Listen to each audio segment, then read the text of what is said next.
नमस्कार। प्राइम न्यूजमा स्वागत छ। म दृष्टिवाणी धिताल। म संगीता कटवाल। सुरु गरौं अहिलेसम्मका हेडलाइन्सबाट। संविधान निर्माणको 7 वर्षमा पनि कार्यान्वयन चुनौतीपूर्ण। सर्वस्वीकार्य बनाउन संशोधन गर्नुपर्नेमा जोड। प्रदेश संरचना, शासकीय स्वरूप, निर्वाचन प्रणालीमै बहसमा। प्रमुख दलहरूले बुझाए समानुपातिकको बन्द सूची। कतिपय शीर्ष नेताहरू नै सूचीमा। क्लस्टर मिलाएर रुजु गर्न आयोगलाई भ्याइ नभ्याई सूची सच्याउन समय दिइने।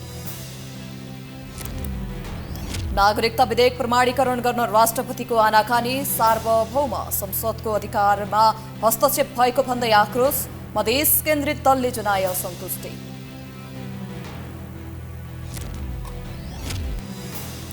तेह्र वर्षीय छोरीलाई असाधारण रोग लागेपछि सुर्खेतका खड्गप्रसाद शर्माद्वारा उपचार खर्च जुटाइदिन हार गुहार।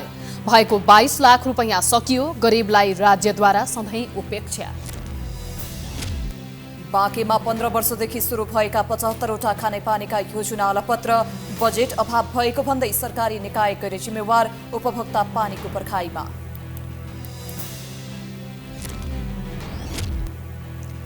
बेलायतकी महारानी एलिजाबेथ द्वितीयको शाही परम्परा अनुसार अन्त्येष्टि। विश्वभरबाट हजारौंको सहभागिता।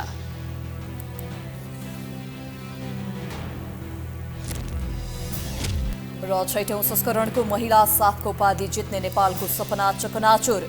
आफ्नै मैदानमा भएको फाइनलमा बंगलादेशसँग पराजित।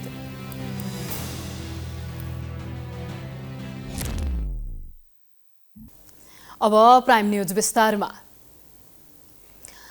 लामो मेहनत र रस्साकस्सी बीच संविधान सभाबाट नेपालको संविधान जारी भएको 7 वर्ष पूरा भएको छ।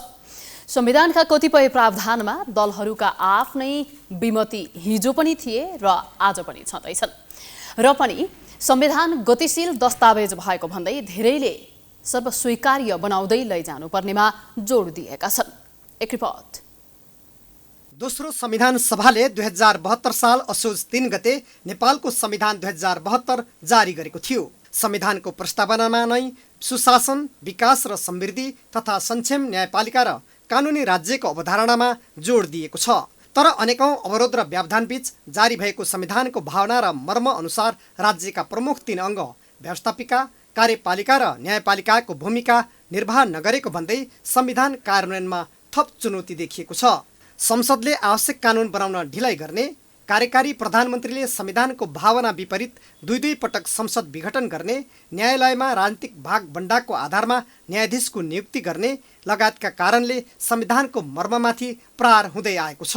व्यक्तिको स्वतन्त्रताको हक, समानताको हक अनुसार राज्यका सबै वर्ग र तहका मानिसको जीवनस्तर उकास्न राज्य चुक्दै जानु, लामो समयदेखि संसदले नागरिकता विधेयक पारित नगरेका कारण लाखौं व्यक्ति नागरिकता विहीन हुने अवस्था आउनु, संक्रमणकालीन न्यायलाई टुङ्गोमा पुर्याएर पीडितलाई न्याय दिन नसक्नु संविधान माथिकै धोका भएको बताइन्छ। संघीयता गणतन्त्रलाई आत्मसात गरेर जारी भएको संविधानको भावनालाई व्यवस्था गर्दै राज्य सञ्चालकहरूले जनतालाई परिवर्तनको आभास दिन नसकेको भन्दै आलोचना हुने गरेको छ। संविधान निर्माणमा अग्रणी भूमिका खेलेका संविधान सभाका अध्यक्ष सुभाष नेमाङ निकै ठुलो सकसपछि घोषणा भएको संविधानको भावना अनुसार दलहरू चल्नुको विकल्प नरहेको बताउँछन्। उनले सबैको भावनालाई समेटेर सर्वस्वीकार्य संविधान बनाउन संशोधनको विकल्प नभएको पनि बताए। समय सापेक्ष संशोधन गर्दै आवश्यक परेको संविधानमा परिमार्जन गर्दै अगाडि बढ्न सकिन्छ। हामी त्यो ठाउँमा पुगेका छौँ, तर कमी कमजोरी देखिएका कुराहरू आएका छन्। तर यो सन्दर्भमा यो संविधानको खराबीले, संविधानको कमी कमजोरीले आएको होइन। यो यस संविधानलाई कार्यान्वयन गर्ने हाम्रो ढङ्ग नपुग्दा, हामीले कमी कमजोरी देखाउँदा यस्तो हुन गएको हो। पटक पटकको संसद विघटन, परमादेशबाट सरकार निर्माण, प्रदेशले राम्रो काम गर्न नसक्नु, भ्रष्टाचार बढ्नु लगायतका कारणले समेत संविधानमाथि चर्को प्रहार भइरहेको भन्नेहरू पनि छन्। यो बीचको अनुभवबाट सिकेर संविधानलाई थप परिमार्जन गर्दै संशोधन गर्न ढिलाइ गर्न नहुने संविधान सभाका पूर्व सदस्य तथा संविधानविद राधेश्याम अधिकारीको भनाइ छ। संविधानको स्वीकार्यता बढेको छ, खालि केमा भएन भन्नुहुन्छ भने अब चाहिँ संविधानलाई लागू गर्दाखेरिका कठिनाइहरू कहाँ भए के भए भन्ने कुरामा हामीले परीक्षण गर्नु छ। त्यो परीक्षण गएको चाहिँ 7.5 वर्षमा हामीले चाहिँ कहाँ अप्ठ्यारो पर्यो, व्यवहारमा जाँदाखेरि कस्तो चाहिँ हामीले चाहिँ समस्या आएको छ भन्ने कुरालाई अध्ययन गर्नको निम्ति अब ढिलो भयो। व्यवहार र चाहिँ त्यो मिलाउँदाखेरि, यो संविधानको भाषा मिलाउँदाखेरि हामीले जुन ठाउँमा कठिनाइ परेको छ ती ठाउँमा संशोधन गर्न आवश्यक छ। संविधानले मधेसको भावनालाई सम्बोधन गर्न नसकेको भन्दै मधेस केन्द्रित दलको असन्तुष्टि अझै जारी छ। ती दलले अहिले पनि संविधानलाई आंशिक रूपमा मात्र स्वीकार गरिरहेको जनाएका छन्। जति अधिकारहरू संहिताको सवालमा दिइएको छ त्यो पनि प्रयोगमा आएको छैन। त्यसकारणले यो एकदम खिचडी रूपमा चाहिँ यो संविधानको प्रयोग भएको छ। संहिता पनि खिचडी नै छ। त्यसकारणले यो समग्रमा भन्दाखेरि यो संविधान यो 7 वर्षको अवधिमा जसरी चाहिँ यो सफल हुनु पर्थ्यो त्यस्तो छैन। एकदमै असफल संविधान रह्यो। पास मार्क पनि दिन सक्ने स्थिति छैन। हामीले सुरुदेखि आंशिक रूपमा यो संविधानलाई स्वीकारेको, आंशिक रूपमा हामीले यसलाई बदल्नुपर्छ भनेको। संविधान जारी भएपछि पनि जनताको जीवन स्तरमा खासै परिवर्तन नहुनु, पात्र फेरिए पनि प्रवृत्ति नफेरिनु, प्रदेशको औचित्यमाथि प्रश्न उठ्नु, व्यथिति, भ्रष्टाचार बढ्नु लगायतका कारणले पनि जनतामा निराशा छाएको छ। राज्यका अङ्गहरूले संविधानको भावना अनुसार चल्न नसके नागरिक स्तरबाट उठ्ने प्रश्नको जवाफ दिन निकै सकसपूर्ण हुने देखिन्छ। Political bureau, prime HD, Kathmandu. संविधान जारी भएसँगै मुलुक संघीय प्रणालीमा गएको छ, तर संघीयता कार्यान्वयन गर्न कतिपय व्यवस्थापकीय र कानुनी प्रावधान बाँकी नै रहेको बताइन्छ। खास गरी प्रदेश संरचना प्रभावकारी नभएको भन्दै धेरैले प्रश्न गर्ने गरेका छन्। एक रिपोर्ट। संघीयता कार्यान्वयन भएको झण्डै 9 वर्ष बितिसक्दा पनि प्रदेश तथा स्थानीय तहले केन्द्रको मुख ताक्नुपर्ने बाध्यता अझै अन्त्य भएको छैन। अझै पनि संघीय सरकारले प्रदेश सरकारका लागि आवश्यक कानुन बनाएको छैन। प्रहरी समायोजन गरेर प्रदेश सरकारलाई हस्तान्तरण गरेको छैन। यसैगरी प्रदेशमा रहेका जिल्ला प्रशासन कार्यालय र प्रमुख जिल्ला अधिकारीलाई केन्द्रको तजविजी अधिकारले खटाइरहेको छ भने सरकारी वकिलका कार्यालयहरू प्रदेश महाधिवक्ताको मातहतमा आएका छैनन्। विपद व्यवस्थापनमा प्रदेश सरकारलाई अधिकारबाट वञ्चित गरिएको भन्दै आवाज पनि उठ्ने गरेको छ। प्रदेशका मुख्य सचिव र सचिवहरूलाई प्रदेशले आफ्नो कानुन अनुसार खटाउन सकेको छैन। पछिल्लो अवस्थामा काठमाडौँ, ललितपुर, भक्तपुरको सुरक्षा संवेदनशीलतालाई मध्यनजर राखेर गृह मन्त्रालयले उपत्यकाको जिम्मा संघीय सरकारको गृह मन्त्रालय अन्तर्गत ल्याउने प्रस्ताव गरेपछि संघीय व्यवस्थाप्रति संघीय सरकार अनुदारवादी रहेको भन्दै आलोचना समेत भएको थियो।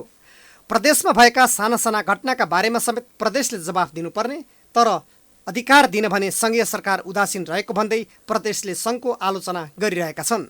प्रदेशका कतिपय नेताले त संघीय व्यवस्थाको पक्षमा प्रमुख ठूला दल नेपाली काङ्ग्रेस र नेकपा एमाले नभएको कारण समस्या आएको बताउने गरेका छन्। हामी यो संविधान अधुरो छ भनेका छौँ त्यहीँनिर, र त्यो कुरो बारम्बार चाहिँ यो संविधान लागू गर्ने बेलामा चाहिँ यो देखा परिरहेको छ। त्यहीँनिर यस्ता कैयौँ अडचनहरू छन् त्यहीँनिर। त्यसोले म चाहिँ के भन्छु भने नि, जिम्मेवार राजनीतिक दलहरू जो चाहिँ यो संविधान बनाएका छन् उनीहरूले इमान्दारीपूर्वक आफ्नो छातीमा राखेर अनि यो संविधानलाई चाहिँ इम्प्लिमेन्टेसन गर्ने हिसाबले अगाडि बढ्ने हो भने मलाई लाग्छ यो समस्याहरू आउँदैनन्। संघले प्रदेशप्रति समायोजनकारी भूमिका नखेलेको भन्दै आलोचना पनि भएको छ। प्रदेश सरकारका मुख्यमन्त्रीले नै संविधानले दिएको अधिकार समेत कार्यान्वयन गर्न संघीय सरकार उदासीन रहेको आरोप पनि लगाउने गरेका छन्। मुख्यमन्त्रीहरूले नै प्रदेशको संस्थागत विकास गर्न संघीय सरकार उदासीन रहेको आरोप लगाइरहँदा प्रदेशमा भने भ्रष्टाचार र व्यथितिको जडका कारण प्रदेशको औचित्यमाथि नै प्रश्न उठ्न थालेको छ। यसै सन्दर्भमा आज हामीले संविधान जारी भएपछि नागरिकले के कस्तो अनुभव गरेका छन् भनेर धारणा समेटेका छौँ। हेरौँ उनीहरूको भनाई आजको आम विचारमा।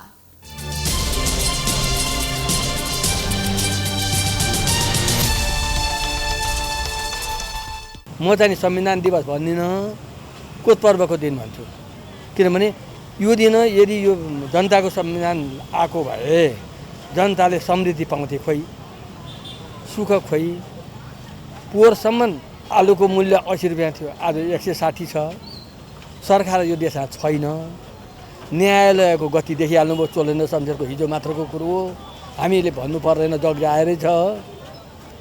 त्यस कारणले यो संविधानले कसलाई फाइदा भयो भनेदेखि 5 दलका प्रमुख पार्टीहरूलाई मात्र हो। संविधान त अब राम्रै लेखेको छ, संसारको राम्रै उत्कृष्ट संविधान भनिन्छ, तर के पायो खोइ जनताले? तपाईँ भन्नुहोस् न, के पाएको छ? केही पनि पाएको छैन हामीले त। अब संविधानमा लेखेर एउटा कुरा हुन्छ, नेता चोरहरूले गर्ने अर्को कुरा छ होइन। अनि पाइन्छ के? संविधानलाई सबैले नियम कानुन मानेर उ गरे पो सबैले पाउँछन्। पाउने यही डाँगाहरूले मात्र हो, नेताहरूले, अरूले कहिले पाउँदैन। हामीले प्रत्यक्ष अनुमति गर्न पाएको छैन। हामीलाई सरकार भएको पनि सरकार छैन पनि हामीलाई त्यस्तो भएको छैन। अब केही छैन, अहिलेसम्म केही सुविधा छैन। महँगाई एकदम बढिरहेको छ, केही सुविधाहरू छैन। अब केही न केही होला जस्तो त छ। अब गर्न खोज्ने मान्छेलाई गर्न राम्रोसँग जनताले त माग गरिराखेको छ। अब गर्न दिने नदिने अरूहरूको हातमा पनि छ। बनाउनु पर्यो भने राजनीतिक पार्टीको भाग बन्डा छ। हेर्नुहोस्, एमालेको यति, काङ्ग्रेसको यति, माओवादीको यति, यस्तो हुनु भएन नि त। त्यसमा त के हुनु, बुद्धिजीवी वर्ग, विद्वान वर्गहरू, जान्ने सुन्ने मान्छेहरूको कोटा हुनु पर्यो कि त्यस्तो। अब सही काम गर्नेलाई पनि अब अदालतले होइन, प्रशासनले रोक्नु भएन कि, कुनै व्यवस्थापिका सांसद यिनीहरूले रोक्नु भएन, गर्न दिनुपर्छ। सही कुरा त सही हुन्छ नि। अब यस्तो छ अब संविधान कि नराम्रोलाई संरक्षण, राम्रोलाई कारवाही छ कि। अधिकारहरू त केही पाए, केही पाएको छैन, केही पाउनु बाँकी छ, केही पाएकै छैन, त्यही हो।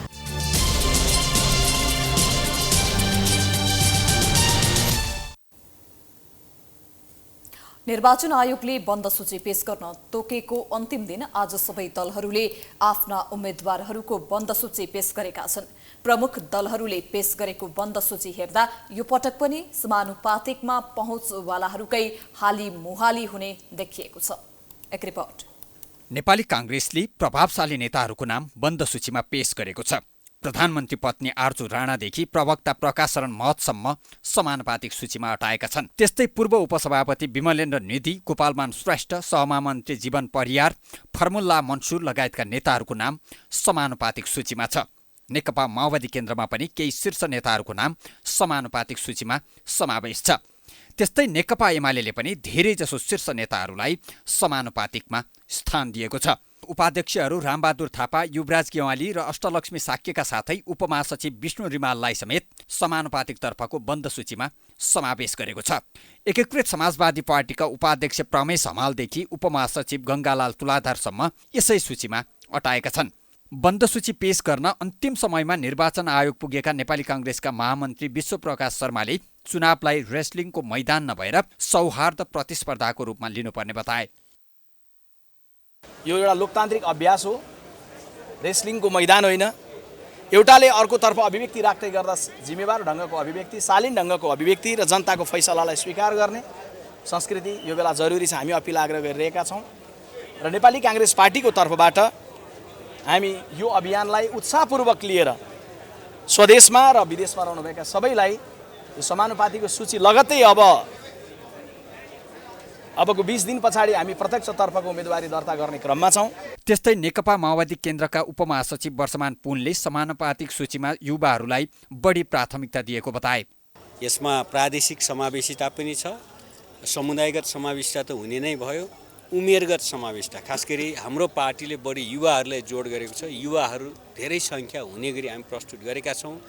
यो सबै निर्वाचनका प्रक्रिया पुरा गरेर सार्वजनिक गरिसकेपछि आम मतदाताहरूलाई लाग्नेछ कि माओवादी पार्टीले नयाँ ढङ्गले युवाहरूलाई पनि प्रस्तुत गरेको छ, सबै क्षेत्रहरूलाई पनि सन्तुलित प्रस्तुत गरेको छ। निर्वाचन आयोगमा नेकपा एमालेका तर्फबाट बन्द सूची पेश गर्न आएका निर्वाचन विभाग उपप्रमुख निरज आचार्यले एमालेको बन्द सूचीमा केही शीर्ष नेताहरूको समेत नाम समावेश भएको जानकारी दिए। नेतृत्व तहका चिनिएकै नेताहरू हुनुहुन्छ, तर प्रमुख नेताहरू हुनुहुन्न। शीर्ष तहको नेताहरू समानुपातिकमा शीर्ष तहका केही नेताहरू हुनुहुन्छ। ठूला दल मात्रै होइन, साना दलले पनि केही प्रभावशाली नेताहरूको नामसहित बन्द सूची पेश गरेका छन्। समावेशीकरणका लागि क्लस्टर छुट्याइए पनि विभिन्न दलहरूले पनि उक्त व्यवस्थाको मूल मर्ममै प्रहार हुने गरी प्रत्यक्ष निर्वाचन लड्न सक्ने र स्रोत साधनले सम्पन्न प्रभावशाली नेताहरूलाई समानुपातिकमा अवसर दिएर व्यवस्थाकै धच्ची उडाएका छन्। संविधान दिवस मनाइरहँदा यसले परिकल्पना गरेको शक्ति पृथकीकरणको सिद्धान्तमा कार्यपालिका चुकेको आरोप लागेको छ। महाअभियोग लागेका प्रधान न्यायाधीश शमशेर राणाले प्रतिनिधि सभाको कार्यकाल सकिएको र आफ्नो मुद्दा टुङ्गो नलागेको भन्दै सर्वोच्च फर्कन खोजेका राणालाई निवासमा नजरबन्दमा राखेर सरकारले संविधान विरोधी कदम चालेको भन्दै आलोचना भएको हो। एक रिपोर्ट। नेपालको संविधान जारी भएको 7 वर्ष पूरा भयो। संसारकै उत्कृष्ट मध्येको संविधान भनेर व्याख्या गरिए पनि त्यसमा भएका धाराहरूले न्याय प्रवाह गर्न सकेका छैनन्, जसको पछिल्लो उदाहरण हो प्रधान न्यायाधीश राणालाई कानुन विपरीत शक्तिको आडमा सरकारले नजरबन्दमा राख्नु। नेपालको संविधानले प्रष्ट तरिकाले मौलिक हकको रूपमा गोपनीयताको हक, स्वतन्त्रताको हकलाई उल्लेख गरेको छ। तर त्यही संविधान कार्यान्वयन गर्ने निकाय अर्थात् सरकारले त्यही संविधान र कानुनको धज्जी उडाएको छ। 7 महिनासम्म पनि महाभियोग दर्ता गरेर टुङ्गोमा पुर्याउन नसकेको सरकारले प्रतिनिधि सभाको कार्यकाल सकिएपछि प्रधान न्यायाधीश राणा अदालत फर्किन खोज्दा उनकै निवासमा नजरबन्दमा राखेको छ। स्पष्ट कानुन बनाउन राज्य चुक्नु, दर्ता भएको महाभियोगलाई पनि समयमा टुङ्गोमा पुर्याउन नसक्नु, तर शक्तिको भरमा कुनै व्यक्तिलाई नजरबन्दमा राख्न नहुने टिप्पणी हुन थालेको छ। वरिष्ठ अधिवक्ता डाक्टर सुरेन्द्र भण्डारीले प्रधान न्यायाधीश राणा दोषी हुन् वा होइनन् भनेर यति लामो समयसम्म पनि छुट्याउन नसक्नुले सभामुख, प्रतिनिधि सभा र महाभियोग छानबिन समितिको कार्यक्षमतामाथि नै प्रश्न उठाउँछन्। तर महाभियोग लाग्नुपर्छ भन्ने एउटा कुरा भयो। तथ्यले प्रमाणित गर्ने जिम्मेवारी त संसदको हो, त्यो महाभियोग छानबिन समितिको हो। 6 महिनासम्म महाभियोग छानबिन समितिलाई डिएक्टिभेट गरियो, काम गर्न दिइएन, त्यसले काम गरेन। जबकि महाभियोग समिति गठन भएको फागुन 22 गते गठन भएपछि 3 महिनाभित्र त्यसले आफ्नो काम सिद्ध्याउनु पर्दछ र त्यो काम सिद्ध्याउन नसक्नु भनेको चाहिँ महाभियोग समिति, सभामुख र संसदको असफलता हो। संविधानले कुनै व्यक्तिलाई नजरबन्दमा राख्न पाउने परिकल्पना नै गरेको छैन। राष्ट्रिय मानव अधिकार आयोगले पनि यो विषयमा प्रश्न उठाएको छ। अझै निलम्बित प्रधान न्यायाधीश राणाको सुरक्षामा खटिएका सुरक्षाकर्मी सरकारले फिर्ता बोलाएको छ। त्यसैगरी प्रधान न्यायाधीशको हैसियतमा औपचारिक कार्यक्रममा सहभागी हुनका लागि राज्यले दिएको गाडी पनि खोसिएको छ। त्यति मात्र होइन, उनको महाभियोग पनि टुङ्गो नलागेको र उनको कार्यकाल अझै बाँकी नै रहेको समयमा उनलाई निवासबाट हटाउने तयारी सरकारको छ। नागरिक समाजका अगुवाहरू पनि सरकारको यो कदमको खुलेर विरोध गर्न थालेका छन्। चोलेन्द्र गलत नै भए पनि सरकारले कुनै हालतमा नजरबन्दमा राख्न नहुने नागरिक समाजका अगुवा डाक्टर सुन्दरमणि दीक्षितको तर्क छ। एब्सोल्युटली नाजायज हो, यो त राज्य आतंक नै हो, यस्तो गर्न पाइँदैन। किनभनेदेखि उनी दोषी पनि ठहरिया छैनन् र उनलाई के अरे भनेदेखि त्यो तालै बन्द गरेर चाहिँ बाहिर सिक्युरिटी फोर्सले गइकन के अरे उनलाई सुप्रिम कोर्ट जान नदिने भइगयो। त्यो कसरी गर्न पाइन्छ? उनले सुप्रिम कोर्ट गयो भनेदेखि सुप्रिम कोर्ट ढोकामा त लयरहरू छँदैछन् त्यो कारबाही गर्ने, तर राज्यले यसै हात हाल्नुहुन्छ। अहिलेको अवस्थामा न त राणामाथिको महाभियोग पारित नै भएको छ, न त प्रतिनिधि सभा सकिएसँगै टुङ्गिने अवस्थामा नै छ। तर राणा कुनै पनि हालतमा सर्वोच्च फर्किन चाहेका छन् भने सरकारले शक्ति नै प्रयोग गरेर रोकिरहेको छ। यसले लामो समय विवादमा मुसिएको अदालत फेरि पनि विवादकै भुमरीमा फँसेको छ। राष्ट्रपति विद्यादेवी भण्डारीलाई संवैधानिक रूपमा प्राप्त 15 दिन सकिन 1 दिन बाँकी रहँदा पनि नागरिकता विधेयक प्रमाणीकरण भएको छैन। विधेयक प्रमाणीकरण गर्न देखाएको अनिच्छाप्रति कतिपयले संवैधानिक राष्ट्रपतिले सीमा बिर्सिएको रूपमा बुझेका छन्। राष्ट्रपतिले प्रमाणीकरण नगरे सार्वभौम संसद र राष्ट्रपति संस्थाबीच टकरावको स्थिति आउन सक्ने देखिएको छ। एक रिपोर्ट। नेपाल नागरिकता ऐन 2073लाई संशोधन गर्न बनेको विधेयक संसदको दुवै सदनले पारित गरेर प्रमाणीकरणका लागि गत साउन 15 गते राष्ट्रपति कार्यालय पठाएको थियो। तर राष्ट्रपति भण्डारीले विधेयक प्रमाणीकरण नगरी पुनर्विचार गर्न भन्दै फिर्ता पठाएकी थिइन्। राष्ट्रपति भण्डारीले आफ्नो लिखित असहमतिसहित पुनर्विचार गर्न फिर्ता पठाएको विधेयक पुनर्विचार नै नगरी संसदको दुवै सदनको बहुमतले पारित गरेर पुनः प्रमाणीकरणका लागि सभामुख अग्निश सापकोटाले प्रमाणित गरेर पठाएको पनि 14 दिन भइसकेको छ। तर राष्ट्रपति भण्डारीले प्रमाणीकरण गर्ने कुनै छाँट देखाएकी छैनन्। बरु यस बीचमा उनले विभिन्न विज्ञहरूसँग पहिलेकै जस्तो सुझाव लिइरहेकी छिन्। संविधानको धारा 113 को उपधारा 4 अनुसार पुनर्विचार गर्न दिने व्यवस्था भएको र दोस्रो पटक संसदले पारित गरेर पठाएको विधेयक प्रमाणीकरण गर्नुपर्ने कानुनी व्यवस्थाका कारण विधेयक प्रमाणीकरण गर्नुको विकल्प नभएको सत्तारूढ दलको भनाइ छ। प्रधानमन्त्री त सिस्टम हो हाम्रो कार्यकारिणी, संसदले पास गरेर ल्याएको कुरालाई हैन, संसद सम्पन्न हाम्रो शक्तिशाली हो, संसदले पास गरेर एकपल्टसम्म उहाँले विचार गर्नुहोस् भन्न सक्नुहुन्थ्यो। त्यसको प्रयोग उहाँले गरिसक्नु राष्ट्रपति। अब उहाँसँग कुनै पनि म यस्तो गर्छु उस्तो गर्छु भनेर त्यो बाहनाबाजी गर्ने कुनै पनि नै ठाउँ छैन। त्यही कारण जस्तो हामीले संसदले पास गरिरहेको छ हामीले राष्ट्रपतिलाई अलङ्कारी राष्ट्रपतिको रूपमा राखेको संविधानले व्यवस्था गरे अनुसार उहाँ राष्ट्रपति भएको हो। त्यसले संविधान मिच्ने काम उहाँले गर्नुहुन्न भन्ने मलाई विश्वास छ। गर्नुभयो भने त्यसको परिणाम राम्रो हुँदैन। मधेस केन्द्रित दल लोकतान्त्रिक समाजवादी पार्टीले राष्ट्रपति भण्डारीले दोस्रो पटक पनि विधेयक प्रमाणीकरण नगरी आन्दोलन चर्काउने चेतावनी दिएको छ। यदि यो देशमा संविधान छ भने संसदले दोस्रो चोटि पठाएको जुन बिल हो त्यसलाई प्रमाणीकरण गर्नुपर्छ। रिजाइन गर्ने उहाँको आफ्नो अधिकार हो। त्यसकारण यो विधेयक प्रमाणीकरण गर्नुपर्छ। हाम्रो पार्टीले निर्णय गरेको छ यो विधेयकलाई प्रमाणीकरण गरिएन भने 4 गतेसम्म हामी त्यसको विरोधमा जान्छौँ। नेपाली युवकले विदेशी युवती विवाह गरेको अवस्थामा तत्काल नागरिकता दिने प्रावधानमा प्रमुख प्रतिपक्षी दल नेकपा एमाले विमति राख्दै आएको छ। राष्ट्रपतिको चासो पनि यसैमा छ। एमाले नवबुहारीलाई नागरिकता दिनलाई विवाह भएको कम्तीमा 7 वर्ष अवधि हुनुपर्ने अडानमा छ। सार्वभौम संसदको निर्णय कार्यान्वयन नगरे संसद र राष्ट्रपति संस्था बीच टकराव बढ्ने चाहिँ निश्चित छ। Political bureau prime HD Kathmandu.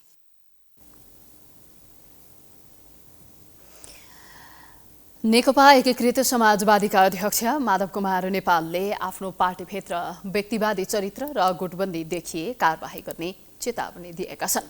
सोमबार पार्टी कार्यालय 3 कुनेमा आयोजित नेपाल मगर सङ्घ समाजवादीको तेस्रो राष्ट्रिय भेलालाई सम्बोधन गर्दै अध्यक्ष नेपालले एमाले भित्र केपी ओलीमा व्यक्तिवादी चरित्र देखा परेकै कारण आफूहरूले विद्रोह गर्नु परेको भन्दै एकीकृत समाजवादीमा कसैले व्यक्तिवादी चरित्र र गुटबन्दी देखिए कारबाही गर्ने चेतावनी दिएका हुन्। उनले आफ्नो पार्टी पुरातनवादी पार्टी भन्दा भिन्न पार्टी भएको जिकिर गरे। यसअघि जनताले दिएको जनमतलाई एकाधिकारवादी बानीले मूल्याङ्कन गर्न नसक्दा कम्युनिस्ट पार्टी भिन्न भएको उनको भनाइ छ। सबैका अनुभवहरू ज्ञानहरू यी सबैको बारेमा छलफल गर्नुपर्ने थियो। पार्टीको बैठकहरू त्यसरी आयोजना भएन। कमिटीको कुनै अर्थ भएन। एउटा व्यक्तिको पूजा गर्ने प्रवृत्ति त्यहाँ विकसित हुन थाल्यो।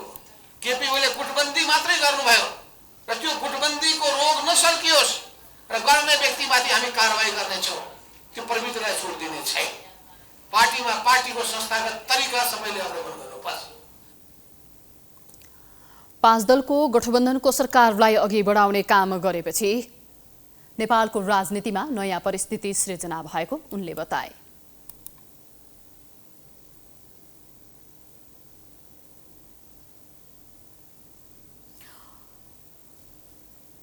ढालु र राजनीतिक साँठगाँठ भएकाहरूले उपचार खर्चका नाममा गृह मन्त्रालय अनि प्रधानमन्त्री तथा मन्त्री परिषदको कार्यालयबाट मागे जति उपचार खर्च पाउने गरेका छन्। तर सुर्खेतकी 13 वर्षीय बालिका हिरा शर्मा र उनको परिवार सरकारी निकाय धाउँदा उपचार खर्चको सहयोग नपाएर आजित बनेका छन्। हचुवाको उपचारमा प्रतिष्ठित अस्पतालले 22 लाख लुटेको गुनासो गर्दै शर्मा परिवारले अमेरिकामा गर्नुपर्ने उपचारका लागि 1 करोड जुटाउन हारगुहार गरिरहेका छन्। एक रिपोर्ट। मलाई बचाउन म तपाईँ जस्तै जीवन जिउन चाहन्छु। मलाई केही गर्नु छ, जीवनमा अगाडि बढ्नु छ। त्यसैले सम्पूर्ण साथ सहयोगको अपेक्षा पनि राख्छु। म बाँच्न चाहन्छु भन्दै उपचार सहयोगका लागि हारगुहार गर्ने यी हुन् सुर्खेतकी 13 वर्षीय बालिका हिरा शर्मा। मेलिन्जो मेरिसोलिल नामक रोगबाट 5 वर्षदेखि पीडित बनेकी उनी अहिले उपचार खर्च अभावमा जीवन मरणको दोसाधमा छिन्। मेरिन्जो मेरिसोली संक्रमणका कारण कम्बर नजिकको स्पाइनल कर्डमा समस्या भएर उनको दिशा पिसाब अनियन्त्रित बनेको छ। एकपटक बिरामीको यो अवस्था हेर्नुहोस्। छोरी बिरामी बनिसके बेचैन बनेका हिराका बुवा आमाले छोरीको उपचार नगरेका पनि होइनन्। बुबा खड्ग प्रसाद शर्मा र आमा निर्मला शर्माले सके जति उपचारको प्रयास गरेका छन्। दैलेखबाट उपचारको सुरुवात गरेका खड्ग प्रसादले नेपालगञ्ज हुँदै काठमाडौँका प्रतिष्ठित अस्पतालसम्म पनि छोरीलाई पुर्याए। कान्ति बाल अस्पताल, वीर अस्पताल, त्रिवी शिक्षण अस्पताल, नर्विक, मेडिसिटी लगायतका दर्जनौं प्रतिष्ठित अस्पतालमा पुगेर छोरीको उपचारका क्रममा 22 लाख बढी खर्च गरेका शर्मा परिवारले मेडिसिटी पुगेपछि भने उपचारमा संलग्न चिकित्सकबाटै मध्य एसियामै यो उपचार सम्भव नहुने जानकारी पाए। सम्भव नहुने उपचारका लागि प्रयास गर्दैछौँ भन्दै हचुवाका भरमा लाखौं खाने काम प्रतिष्ठित अस्पतालबाट भएको गुनासो यति बेला शर्मा परिवारको छ। बुवाले दिएको थियो जग्गा, लगभग 1 रोपनी जग्गा हो, बुवाले दिनमा थियो 14 मिटर बेचेर सर अहिले घुम्दैमा सकिसकेँ के। अब उपचारभन्दा आउ जाऊ बढी खर्च, अझ भाडामा बस्दा मैले मध्यपश्चिम होटलमा 1 लाख रुपियाँ तिरेँ खाना खाएको गत वर्ष। मेरो बच्चा जसरी हुन्छ मेरो बच्चा चाहिँ बचाइदिनु, छोरीलाई बचाइदिनु पर्यो भनेर भन्दाखेरि प्रदेश सरकारले बालबालिकालाई बचाउने कानुनै छैन। हाम्रो चाहिँ उसमा प्रदेशमा चाहिँ जीवनबहादुर साईको चाहिँ जीवनबहादुर साईको मन्त्रालय जीवनबहादुर साईले यज्ञबहादुर बिसीले कानुनै छैन हामीसँग कि सर्वसाधारणको चाहिँ छोराछोरीलाई सर्वसाधारणलाई राज्य कोषबाट पैसा दिने हामीले अहिलेसम्म कानुन बनाएका छैनौँ। यसरी आफूसँग भएको नगद जिन्सी सम्पत्ति र ऋण काटेर ल्याएको 22 लाख सकाएका शर्मा परिवार उपचारपछि समेत छोरीको स्वास्थ्य अवस्था झन कमजोर भएपछि बेचैन छन्। दैलेखको कट्टी स्थायी घर भए पनि अहिले सुर्खेतमा बसोबास गर्दै आएको छ शर्मा परिवार। आवश्यक पर्ने जति उपचार खर्च नजुटेर बेचैन बनेका खड्ग प्रसाद शर्मा अहिलेसम्म सहयोग गर्नेलाई पनि धन्यवाद दिँदै सम्झिरहेका छन्। पारिवारिक अवस्थाले अमेरिकाको उपचार सम्भव नहुने भएपछि सहयोगका लागि हारगुहार गरेको शर्मा परिवारले 3 तहका सरकारबाट अपेक्षा गरे जस्तो सहयोग अझसम्म पनि पाउन सकेको छैन। बरु सरकारी निकायले पत्राचारको लुकामारी खेलेर उल्टै शर्मा परिवारलाई दुःख दिइरहेको पाइएको छ। एउटा नागरिक बचाउन गर्नुपर्ने सहयोगको दायित्वबाट भाग्दै स्थानीय सरकार, प्रदेश र सङ्घीय सरकारबाट भएको पत्राचारको यो नाटक पनि एकपटक हेर्नुहोस्।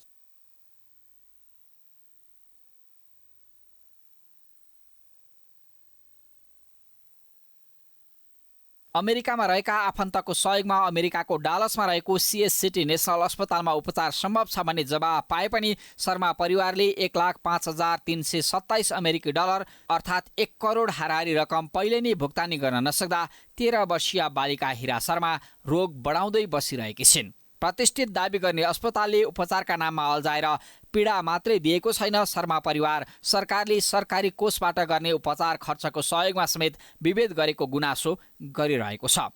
शर्मा परिवार जस्तै खर्च अभावमा उपचारबाट वञ्चित हुनुपर्ने नेपालीहरू धेरै छन्। तर यहाँ चाहे ओली सरकार होस् वा प्रचण्ड अनि देउबा सरकार, स्थानीय तह मार्फत नै उपचार खर्चका नाममा आफन्त, नातागोता र राजनैतिक कार्यकर्तामा वार्षिक अर्बौंको उपचार खर्च बाँड्ने गरिएको छ। पहुँच, शक्ति र राजनीतिक निकटताका आधारमा चाहिने भन्दा बढी उपचार खर्च निकासा गर्ने अनि साँच्चीकै खर्च अभावमा तडपिएका नेपालीले उपचार नपाएर मर्नुपर्ने विभेदको अन्त्य हुनुपर्छ। गोर्खा भूतपूर्व सैनिक सङ्घ गेसोको सभापतिमा पुनः पदमबहादुर गुरुङ चयन भएका छन्। रिपोर्टर्स क्लब नेपालमा पत्रकार सम्मेलनको आयोजना गरेर गेसोले यसबारे जानकारी दिएको हो। पत्रकार सम्मेलनमा बोल्दै सभापति गुरुङले नेपाल भूमिबाट ब्रिटिस सैनिक क्याम्प हटाई कलङ्क रहित सार्वभौम सत्ता सम्पन्न राष्ट्र नेपाल बनाउने आफ्नो मुख्य उद्देश्य रहेको बताएका छन्। देशको विकास गरेर सम्पन्न र समृद्ध नेपाल निर्माणको बाटो देखाइरहने आफ्नो नेतृत्वको पहिलो काम हुने उनले स्पष्ट पारे।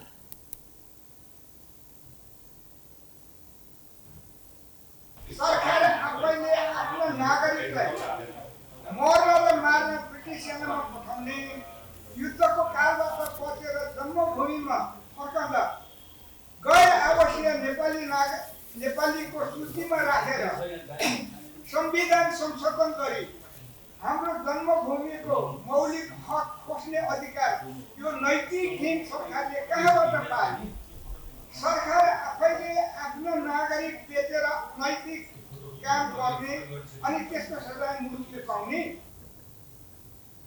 साथै उनले नेपाल र ब्रिटिसका शासकको मिलेमतोमा नेपाल तथा नेपाली जनतामाथि गरेका जघन्य अपराधका राजनीतिक षड्यन्त्रलाई जनसमक्ष सार्वजनिक गर्नुपर्नेमा समेत जोड दिएका थिए। गुरुङले विदेशमा अकालमा मारिएर भौतारिएका हजारौंको आत्मालाई शान्ति दिलाउन ब्रिटिस साम्राज्यवादीको चङ्गुलबाट मुक्ति दिलाउने महान अभियानमा सबै राष्ट्रवादी शक्ति एकजुट हुनका लागि समेत आग्रह गरे।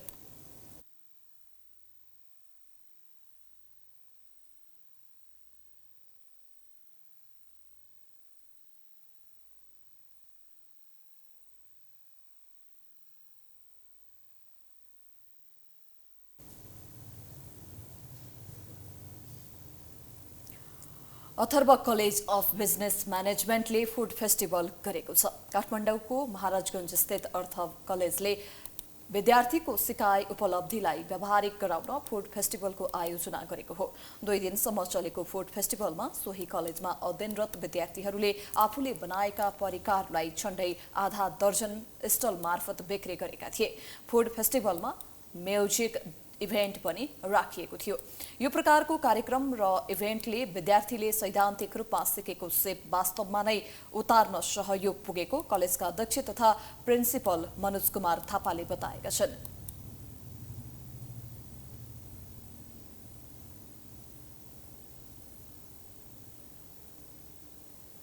हाम्रो होटल म्यानेजमेन्टमा यो बीएचएम प्रोग्राम पढिराखेका विद्यार्थी भाइ बहिनीहरूले जस्तो अब बीएचएम प्रोग्राममा चाहिँ जस्तो थ्योरी पढिराखेका हुन्छन् अनि त्यसपछि किचनमा प्र्याक्टिकल गरिराखेका हुन्छन् अनि त्यसलाई चाहिँ भोलि रियल लाइफमा चाहिँ कसरी त्यसलाई चाहिँ प्रेजेन्ट गर्ने त भन्ने कुराको चाहिँ एउटा चाहिँ भनौँ न एउटा चाहिँ डेमोन्स्ट्रेसन गर्ने त्यो कुरा चाहिँ हामीले चाहिँ त्यसलाई चाहिँ सिकेको कुराहरूलाई अलिक एक्सपोजर दिने भन्ने चाहिँ मुख्य उद्देश्य चाहिँ त्यही नै हो। सबै कार्यक्रमको जिम्मा विद्यार्थीले नै लिएर सञ्चालन गरेका हुन्। उनीहरूले विभिन्न कामको लागि समूह बनाएर इभेन्ट सफल बनाएका हुन्।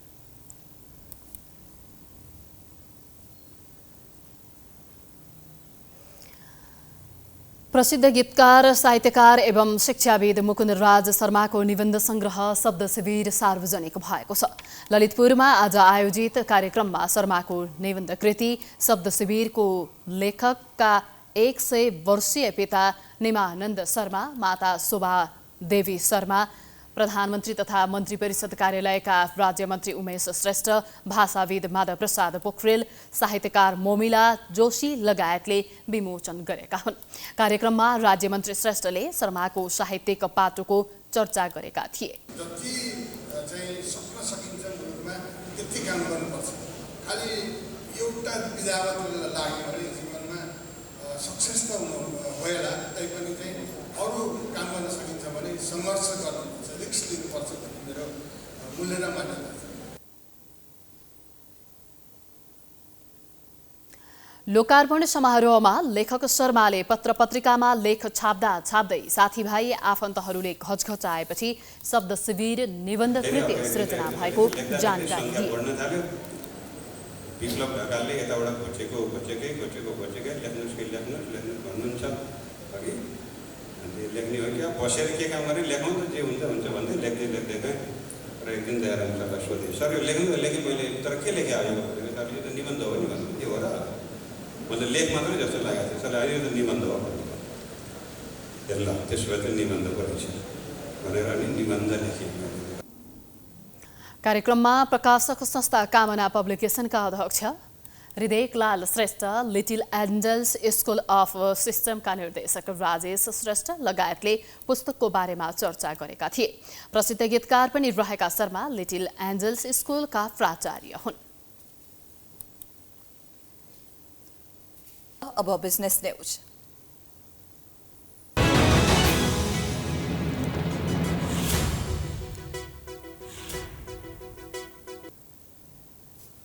खानेपानी तथा सरसफाई डिभिजन कार्यालय नेपालगञ्जले बाँकेमा 2064 सालबाट सुरु भएको 75वटै खानेपानीका योजना अलपत्र परेका छन्। बजेट अभावका कारण देखाउँदै वर्ष अगाडिबाट सुरु भएको आयोजना अलपत्र परेको हो। खानेपानी आयोजना अलपत्र पर्दा घर घरमा खानेपानी पुर्याउने योजना सपनामै सीमित भएको छ। एक रिपोर्ट। खानेपानी तथा सरसफाई डिभिजन कार्यालय नेपालगञ्जले बाँकेमा सञ्चालन गरेको करिब 75वटा खानेपानीका योजनाहरू अल्पत्र बनेका छन्। योजना मध्ये कतिपय योजनाका सामान्य काम भए पनि केही योजनाहरू बन्द जस्तै नै छन्। बन्द भएका सबैभन्दा बढी योजनाहरू राप्ती सोनारी गाउँपालिकामा रहेका छन्। नेपालगञ्ज उपमहानगरपालिका वडा नम्बर 16 जयसपुरमा 2064 सालबाट सुरु भएको खानेपानी योजना अहिले स्थगित भएको हो। त्यसै गरेर शमशेरगञ्ज, बनकटुवा, बाँकेकै राधापुरका योजनाहरू 2064-65 सालदेखि अल्पत्रमा परेका छन्। यता स्थानीयहरूलाई खानेपानीको चरम अभावका कारण खानेपानीले वितरण गरेको पानी खानै नमिल्ने, बाथरुममा मात्र प्रयोग गर्न मिल्ने स्थानीयको गुनासो छ। खानेपानीले वितरण गरेको पानी खानाले कतिपय मानिसहरूलाई झाडा पखाला लाग्ने जस्ता समस्या देखा परेको स्थानीयको गुनासो छ। खानेपानीको कुरा गर्दामा अब समयमा पानी पनि त्यति नहुने, माथिल्लो चढाउनु बेला पनि पानी नआउने, अनि खानेपानी मिल्दैन त्यो। कहिले फोहोर आउँछ, कहिले एकदम अजीब किसिमको त्यो पानी खाएपछि एक दुईचोटि मान्छेहरूलाई पखाला लाग्ने पनि सम्भावना देखियो। हाम्रो यहाँ पानी अहिले युज गर्दा पनि हुन्छ, त्यो पानी हामीले खानै नमिल्ने, बढीमा हामीले त्यो टोयलेटमा युज गर्ने, बिल बढिराख्ने, अनि समयमा हामीले बिलै पाउन्नौँ। 6 महिना सालभरमा एकचोटि चाहिँ मान्छे यो पानी मिटर जचाएर मान्छेलाई चाहिँ विश्वास दिलाउने कि यो पानी खाने योग्य छ भन्ने विश्वास दिलाउने गर्नुभयो भने हामीले यही पानी प्रयोग गर्थ्यौँ। मैले आफूले चाहिँ एक्वागार्ड लगाएको छु, त्यो बोरिङ पानीबाट लगाएको छु। बोरिङ पानी र यो जचाउँदाखेरि यो पानी भन्दा बोरिङ पानी बेस्ट छ। 15 साल हो गया अभी तक पानी हम लोग का पिए नहीं मिला है। अब बिछावत है, देखो कब खाए मिला थे पानी टंकी, मतलब 15 साल हो गया है, अभी हम लोग का पानी खाए नहीं मिला है। अभी बिछावत है, अभी पानी हम लोग का खाए मिली कि ना मिली। जनताको घरमा स्वच्छ खानेपानी उपलब्ध गराउने योजना राखेको खानेपानी तथा सरसफाई डिभिजन कार्यालयले बजेट अभावको कारण देखाउँदै अल्पत्र पारेको योजनालाई पुनः सञ्चालन गर्न तदारुकता देखाएको छैन। यता नागरिकले गुनासो गरे अनुसार खानेपानी संस्थानले वितरण गरेको पानी दूषित भएको अस्वीकार गरेका छन्। हामीले चाहिँ खानेपानी डिप ट्युबवेलबाट खानेपानी वितरण गर्नुपर्छ भन्ने खालको कन्सेप्ट आयो र डिप ट्युबवेल, त्यसरी ओभरहेड ट्याङ्कीहरू र पाइपलाइन प्रणालीको विकास गर्दै पाइपलाइन प्रणालीबाट पानी चाहिँ वितरण गर्ने चाहिँ लक्ष्य राखियो र सोही अन्तर्गत अहिले बाँकी जिल्लामा धेरै आयोजनाहरू झन्डै 75वटा खानेपानी आयोजनाहरू निर्माणाधीन अवस्थामा गएका छन्। पर्याप्त बजेट प्राप्त गर्न सकेनौँ र त्यो बजेटलाई चाहिँ उपभोग गर्न सकिएन। त्यही कारणले गर्दाखेरि यसरी दर्जनौँ चाहिँ वर्ष चाहिँ खानेपानी आयोजना सम्पन्न हुन लागिरहेको अवस्था चाहिँ हो। यता नरैनापुर गाउँपालिकामा रहेका 9वटै योजनाहरू समेत सञ्चालनमा आएका छैनन्। वर्षौं अगाडि सारेका योजना बजेट अभावको कारण देखाउँदै अल्पत्र पार्नु गैर जिम्मेवारीपूर्ण देखिएको छ। यसतर्फ सम्बन्धित निकाय जिम्मेवार बन्न आवश्यक छ। प्राइम टाइम्स टेलिभिजनका लागि बाँकेबाट रविन्द्र घिमिरेको रिपोर्ट। अब स्पोर्ट्स न्यूज।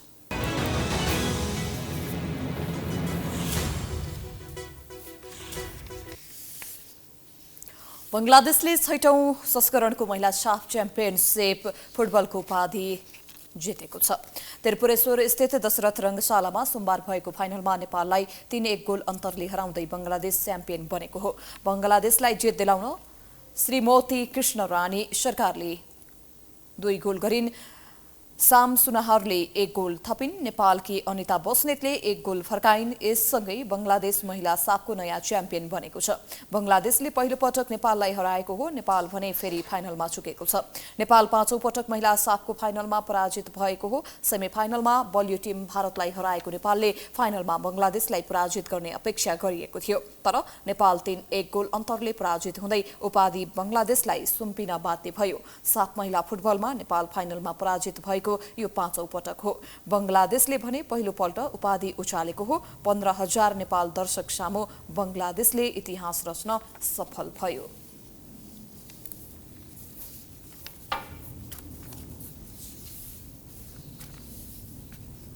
यो सँगै हामी प्राइम न्यूजको अन्त्यमा आइपुगेका छौं। जाँदा जाँदै हेडलाइन्स पुनः एकपटक। संविधान निर्माणको 7 वर्षमा पनि कार्यान्वयनमा चुनौती। सर्वस्वीकार्य बनाउन संशोधन गर्नुपर्नेमा जोड। प्रदेश संरचना शासकीय स्वरूप निर्वाचन प्रणाली नै बहसमा। प्रमुख दलहरूले बुझाए समानुपातिकको बन्द सूची। कतिपय शीर्ष नेताहरू नै सूचीमा। क्लस्टर मिलाएर रुजु गर्न आयोगलाई भ्याइ नभई सूची सच्याउन समय दिइने। नागरिकता विधेयक प्रमाणीकरण गर्न राष्ट्रपतिको आनाकानी। सार्वभौम संसदको अधिकारमा हस्तक्षेप भएको भन्दै आक्रोश। मधेस केन्द्रित दलले जनाए असन्तुष्टि। 13 वर्षीय छोरीलाई असाधारण रोग लागेपछि सुर्खेतका खड्ग प्रसाद शर्माद्वारा उपचार खर्च जुटाइदिन हारगुहार। भएको 22 लाख सकियो। गरिबलाई राज्यद्वारा सधैँ उपेक्षा। बाँकेमा 15 वर्षदेखि सुरु भएका 75वटा खानेपानीको योजना अलपत्र। बजेट अभाव भएको भन्दै सरकारी निकाय गैर जिम्मेवार। उपभोक्ता पानीको पर्खाइमा। बेलायतकी महारानी एलिजाबेथ द्वितीयको शाही परम्परा अनुसार अन्त्येष्टि। विश्वभरबाट हजारौंको सहभागिता।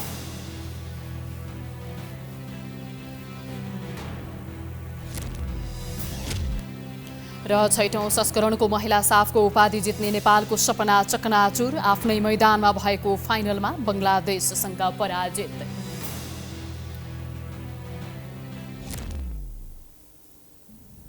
प्राइम न्यूज अहिलेलाई सकियो। यसपछिको प्रस्तुति जनता जान्न चाहन्छन् ऋषि धमलाको साथमा। हेर्दै गर्नुहोला प्राइम HD। नमस्कार।